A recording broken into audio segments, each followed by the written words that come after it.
come on up, my University Press friends. We're going to hear the view from here. We need 3 mics, right? I'm gonna take one off the stand here.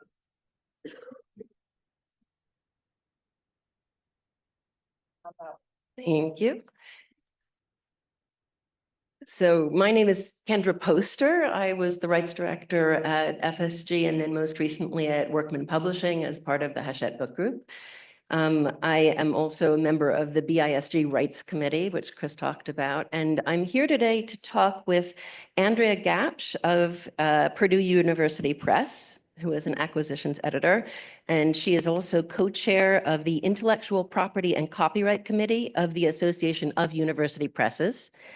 And Ines Horst, who is the Director of Intellectual Property at Princeton University Press, formerly University of Texas, University of Chicago, and I'm sure many other credentials. The thing that we were asked to talk about today is the difference in perspective in terms of handling rights between trade publishers and academic publishers.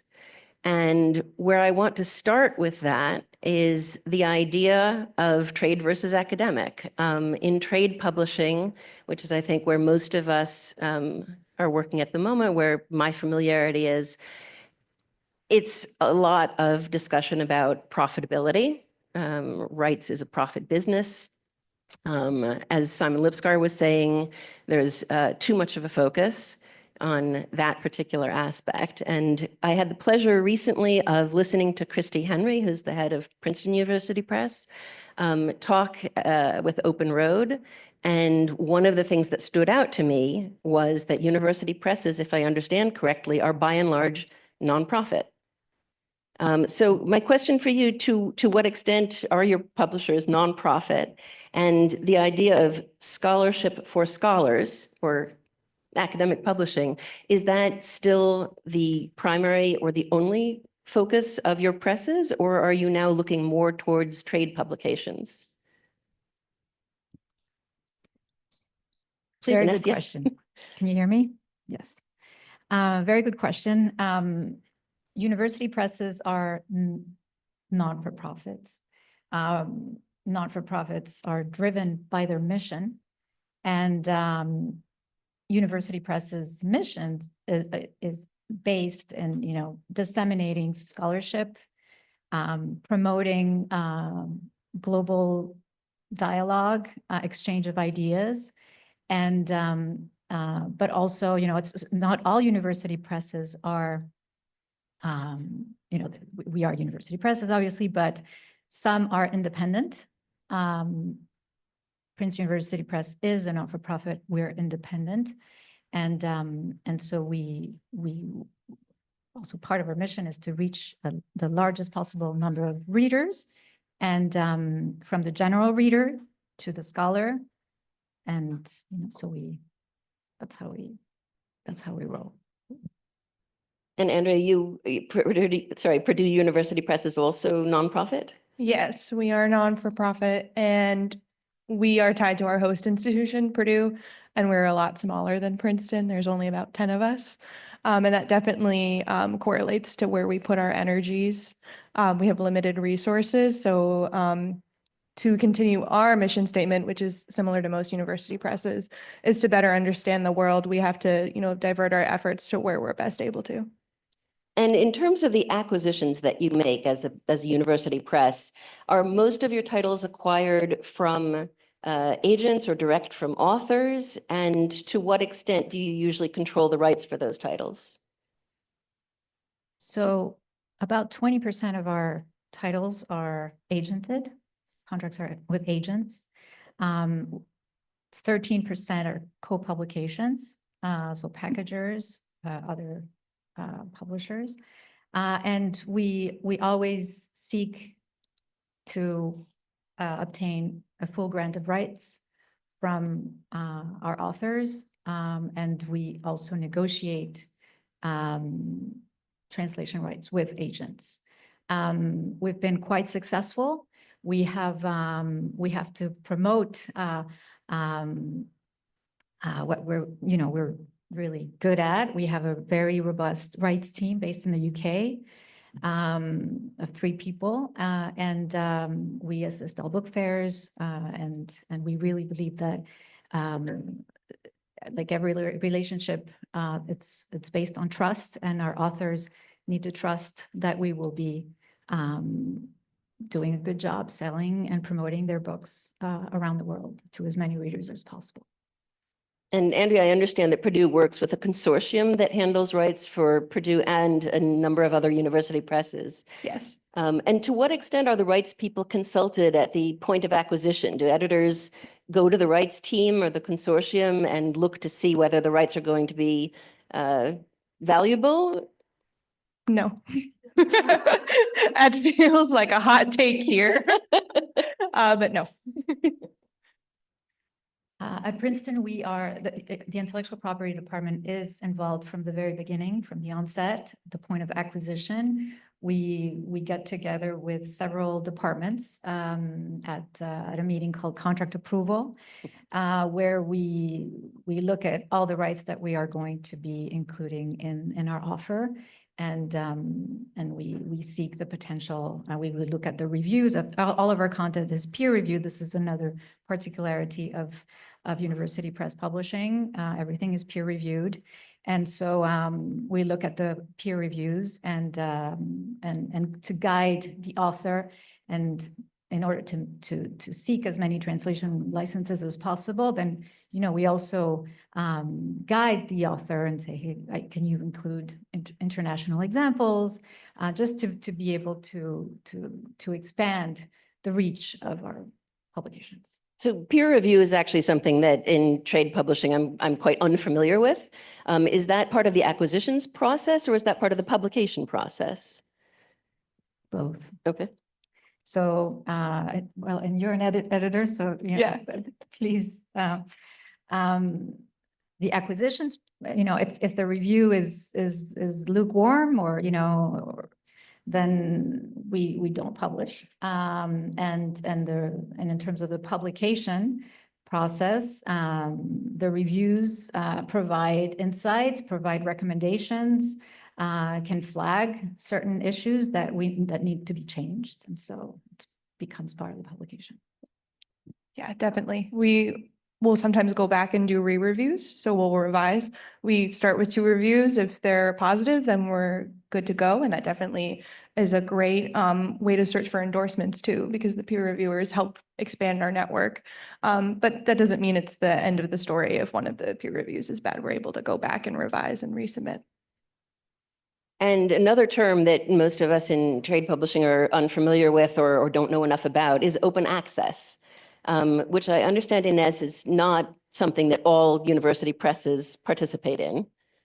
Correct. And Andrea, on the other hand, is our regional local expert on this subject. Yes. So thank you for offering to tell us a little bit about what it is that open access means.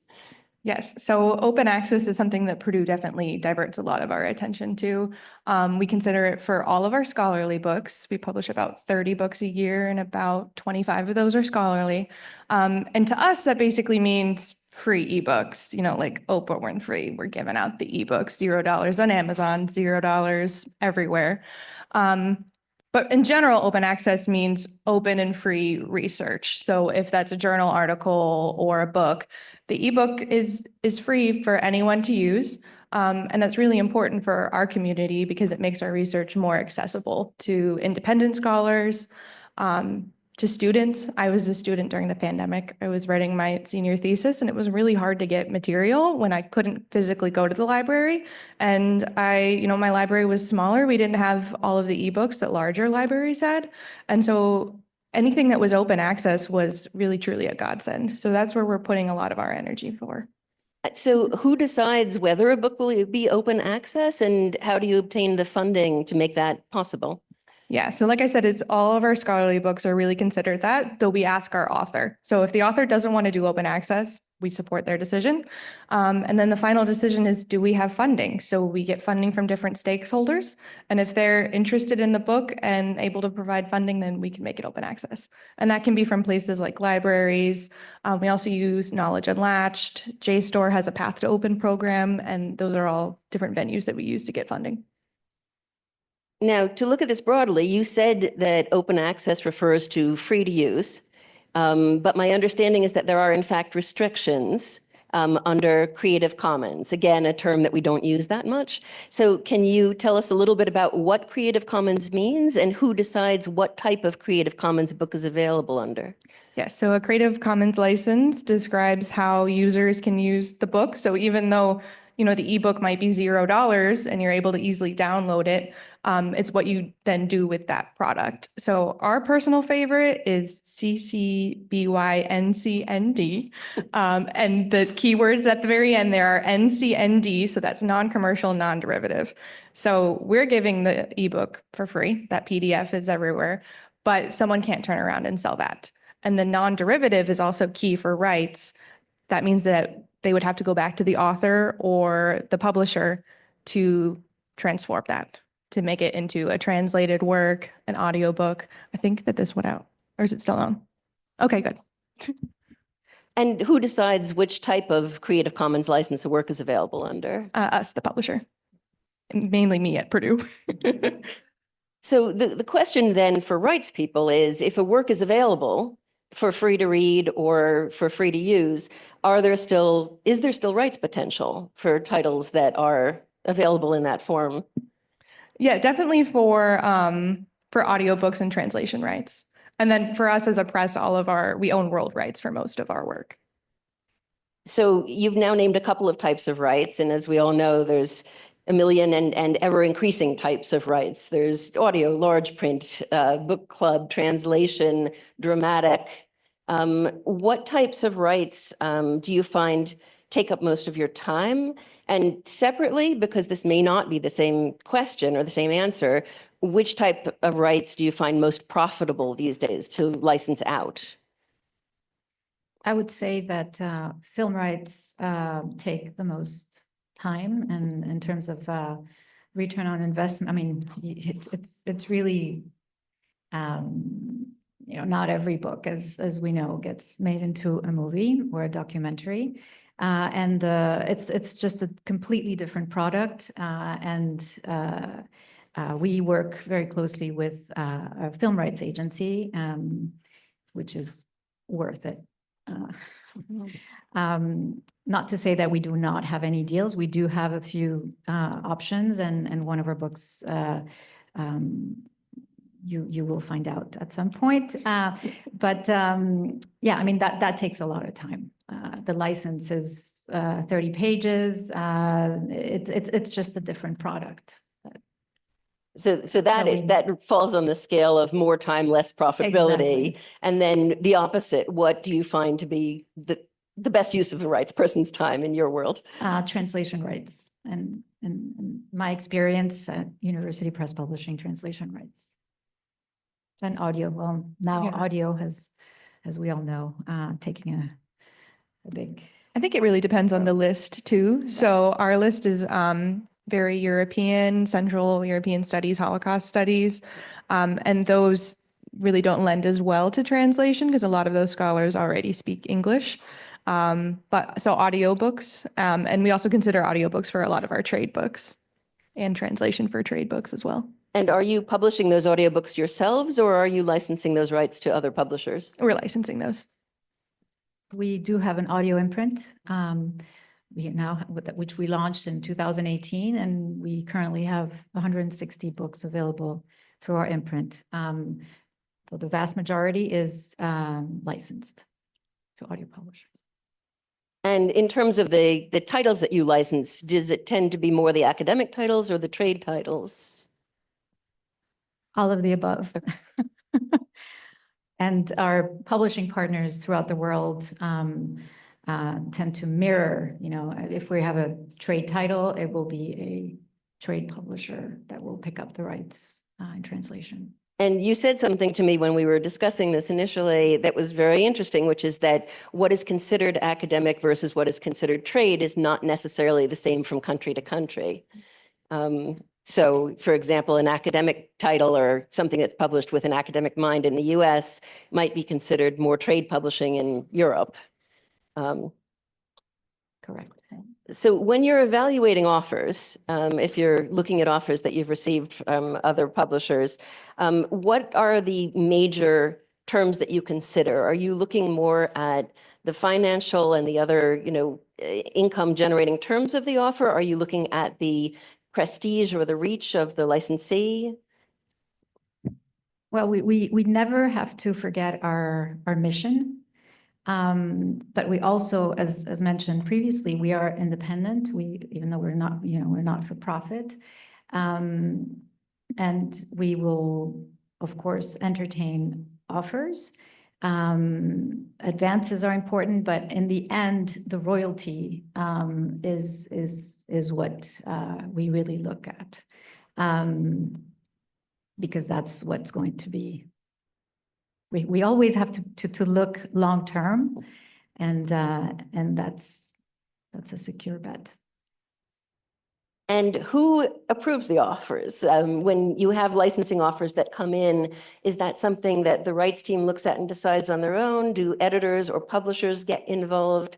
And does the author have a say in where their rights are licensed? In our case, the rights team approves the offers. When there are auctions, we look at, more, as a committee, really to make sure we're making the best decision. For us, it's our consortium and our director. One of the things that we were talking about also is sources of information. So we, as trade publishers, attend the Frankfurt Book Fair, the London Book Fair. We go to Bologna if we publish children's books. We read various, from the Borsenblatt to the Bookseller to Livre Hebdo. What are important sources of information for you, and where is it important for you to be in licensing rights? Frankfurt is an evident answer to this. The Frankfurt Book Fair publishes really excellent white papers. Their presentations are very informative, very inclusive of entry-level rights professionals. I recommend anyone interested in learning more, and to get the pulse of what's happening, to attend Frankfurt, but also to engage in online events, which there are numerous, as we know. But also, there's the Bookseller, Publishers Weekly.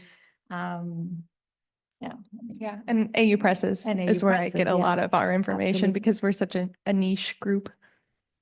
And so that brings us a little bit to the committee that you are part of, Andrea. So the AU Presses Committee, what are some of the hot button issues? And I'm actually going to take a pause here. There is going to be a discussion of AI later today. So we're going to avoid that for two reasons, really, because there are other people who are going to be addressing this, but also because my understanding is that AU Presses are not at the forefront of licensing those rights out. So what are the issues that the committee and that university presses are concerned with right now? I would say open access, AI have been two of the largest topics, but also accessibility. That is probably our third most important concern. And what does accessibility mean? Yes, so that, we're trying to ensure that our ebooks are as accessible as possible for really anyone who may wish to use our research. So that in practice, that means things like including alternative text, publishing EPUBs in addition to PDFs, ensuring that there's clear signposting, like headings, and a lot of that starts with the acquisitions phase. But for things like alternative text, those are for products that we're licensing often. Sometimes the authors provide their own images, like our professors often make their graphs themselves, but more often we're working with third licensed products. And so we have to get good alternative text for that, so that anyone who might not be able to see the image can still know what it contains. And we have to keep in mind the implementation of the European Accessibility Act, which comes into effect June 28th, 2025. So we need to get ready And in our case, we have inserted language in our author contracts where the author is to provide alt text for any material necessary for their ebook. And you had also talked, Ines, about the importance of intellectual property as something that that is being discussed, that you want to make sure that people are aware of. And why is that? What is the importance to you of intellectual property as a university press publisher? Well, we need to, the intellectual property department, it needs to be involved from the very beginning, because without intellectual property rights, we cannot publish anything. It needs to be spelled out, and publishers should obtain from any rights holder the big gamut of rights. We see the investment in intellectual property and building not only our front list, but also our back list, which we called long life IP. So even if a work, if a translation, the underlying rights go in the public domain, let's engage in a new translation. Let's revive it and then own the rights to a new translation. This is what we're doing with the collected works of Carl Jung. We are engaged in a completely new translation, 26 volumes. It's a long-term project, but we are committed to our intellectual property. And, we cannot lose sight of the importance of the backlist. It's not just Carl Jung that we're looking at. We're looking at our complete backlist. We are the publishers of the Bowling series, very prestigious series, which we inherited from Pantheon through the Bowling Foundation. And this is a series of about 300 titles, and consisting of the Mellon lectures. Many of them were out of print, 26. We revived them, now they're available. We really make an effort to ensure that our titles don't go out of print, and we're succeeding. And you had talked also a little bit about the involvement of the rights team in the shaping of a manuscript. So not just at the acquisition stage, but throughout the life of the book. How does that fit in? In what way can rights influence the way manuscript is shaped by editorial? By recommending to expand a manuscript to become more global, so it has more potential to reach different markets and different languages, for example. Yeah, I would say considering the audience broader than a niche audience or an American audience. And in terms of those audiences internationally, which ones do you find right now are the ones that are most interested in the books that you publish in terms of countries, languages? Well, China is a big market in translation for us. Of course, we've seen we've had some bumps in the road given many factors, but Chinese language licensing is still very important for us, followed by Spanish. It's important for a rights department to meet face to face, not only at book fairs, but also to engage in market visits. One of our senior international rights manager is now based in Barcelona, and so she has a lot of face time with Spanish publishers, and we attend Guadalajara every year, and we have seen a bump in Spanish language licensing. And we also have a newly formed alliance, a partnership with Planeta, where we publish books simultaneously. They publish the Spanish edition and we publish the English edition, and we launched this last April with Puerto Rico national history. So, and we have more titles in the pipeline. We definitely look up to Princeton. They're very ahead. So I think those were the questions that we had to address to you. I want to open it up just in case there are any questions from the audience. I see one right here. When you say you're not for profit, that means to me that you just don't pay taxes. It's just, you're not like a little system to the poor. You're generating revenue, you have a budget, but what's the differentiation between you and a trade publisher when it comes to those types of finances? If you fall short of your budget 1 year, do you take money from your endowment fund, or how does that work? We do have an endowment and we use it. But we also, I mean, we do publish, as you said, you know, and we publish trade books, but we are driven by our mission. We are a scholarly publisher, and for us, and all our publications are peer reviewed. We are a university press. Yeah, we also want to make numbers. We don't have an endowment, so we do rely on money from our institution, Purdue. They provide us with funding to operate, and that's about half of our budget. And then the other half is revenue from our books and from sources like open access funding sources. That's increasingly a large amount of revenue, well, in proportion to our budget.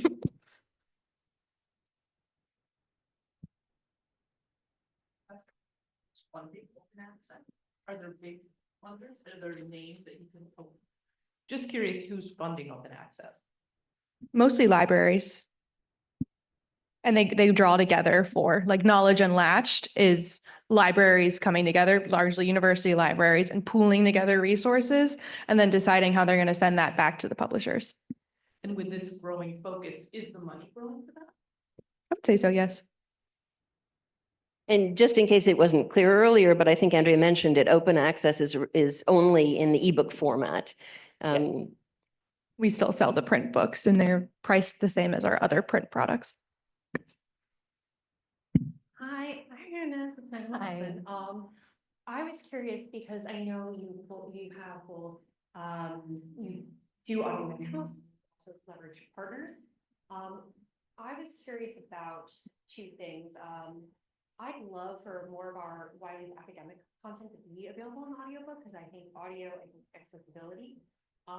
When you are you a licensing your more or creating audio around the more academic types? Are you finding success, or are you doing it in-house? Because I'm struggling to find an audience to pick up our more academic titles in audio. I hope that makes sense. Yes. So the titles that are included in a PUP audio imprint are more are trade titles, where we can see a larger audio audience. And for the titles that are more academic, those tend to be licensed. Got it. Okay. Maybe we'll talk shop later, but that Sounds good. Yeah, it's just something I really would love more academic to be in audio. So that's great to hear that you have success in licensing it. Amazing. And a triggering question on this, are your audiobooks human narrated? Yes. Yes. Fully human. Because I know that there has been discussion, and again, I'm throwing a bomb into the pool. There's discussion about those titles that don't have a huge market being narrated by AI generated voices. I think that's part of why we're working on accessibility with our ebooks so that they can be read by speech to text. I mean, it's still a robot, but it's not a large language learning model. Like it's not quite AI. So ensuring that the alternative text is really clean and that the headings are clear means that it's a better experience for the user that might not have an access to an audiobook, because there's a few of them. They still deserve to read the book and to learn about the knowledge that we're distributing, though. It's part of our mission. Exactly. You have, I don't have a microphone. Let me lean into yours. Do you each have a title or two that you can say have been nice rights successes? Something that was translated a lot of places, or even one obscure place that was cool? I know you're an editor. I've put you on the spot.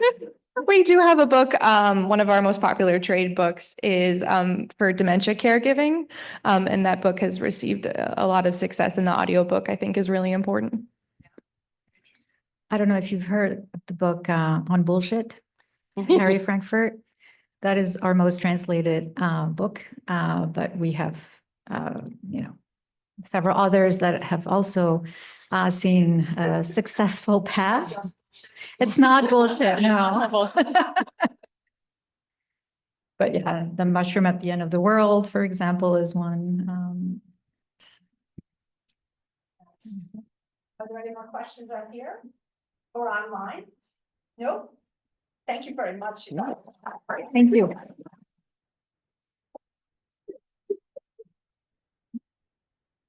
So we're now going to have the drop cap folks come up and, right? I'm right? That's the next thing? Yes, please come up. You're going to have control. Is that correct still? With this little, I grew up calling this a pickle. No jokes. So maybe you want to stand here. I'll clear off or grab your microphone.